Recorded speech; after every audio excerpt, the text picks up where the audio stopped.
اللہ کا ذکر۔ ذکر کے معنی یاد کے ہیں۔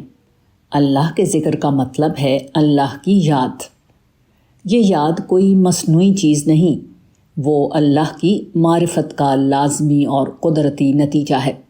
جب کوئی آدمی اللہ کو اس کی عظمتوں اور قدرتوں کے ساتھ پاتا ہے تو اس کے اندر ایک روحانی ہلچل پیدا ہو جاتی ہے۔ اس کے بعد اس کا یہ حال ہو جاتا ہے کہ اس کو ہر وقت اللہ کی یاد آتی رہتی ہے۔ یہ یاد کبھی دل کے اندر تڑپ بن کر ظاہر ہوتی ہے اور کبھی زبان سے حمد، شکر اور خشیت کے الفاظ کی صورت میں بے ساختہ نکل پڑتی ہے۔ اسی کیفیت کو اللہ کی یاد کہا جاتا ہے۔ کبھی ایسا ہوتا ہے کہ آدمی اتھاہ خلا میں ستاروں اور کہکشاؤں کی حرکت پر غور کرتا ہے۔ وہ پکار اٹھتا ہے کہ وہ خدا بھی کیسا عظیم خدا ہوگا جو اتنے بڑے کارخانے کو اتنی صحت کے ساتھ متحرک کیے ہوئے ہے۔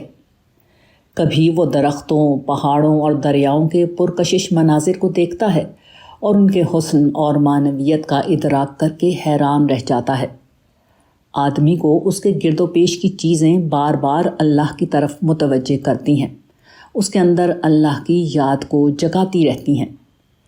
اسی طرح کبھی ایسا ہوتا ہے کہ آدمی اپنی حالت پر غور کرتا ہے تو اس کو اپنی غلطیوں اور کوتاہیوں کا احساس ہوتا ہے۔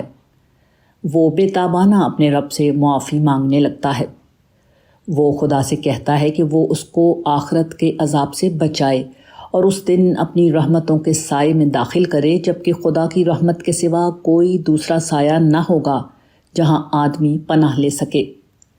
کبھی آدمی اپنے عجز اور بے چارگی کو دریافت کرتا ہے اور بے اختیار پکار اٹھتا ہے کہ خدایا تو قادر مطلق ہے، تو اپنی قدرت سے میرے عجز کی تلافی فرما۔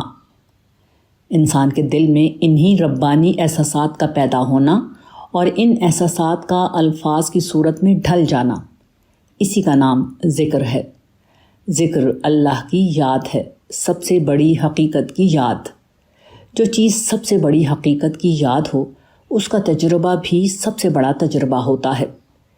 اس تجربے کا کسی کے دل پر گزرنا اتنا بڑا واقعہ ہے جس کو لفظوں میں بیان کرنا ممکن نہیں۔